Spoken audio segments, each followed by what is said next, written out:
Sumamente contento que por fim nós nos portam oficialmente para o público. Depois de quase ano, nós estamos bezig com o edifício, resolvendo a parte logística e finalmente nós logramos. Contanos un poco tocante de auto na aqui, William. Então, o auto aqui maneira explica acaba, nós temos diferentes tipos de modelo, diferentes marcas também que nós estamos trazendo.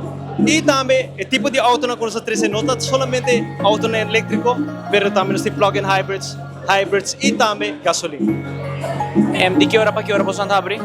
Nós abrimos de Jaluna para Sabra, de 9 para 6. Bo última palavra na ibo invitação.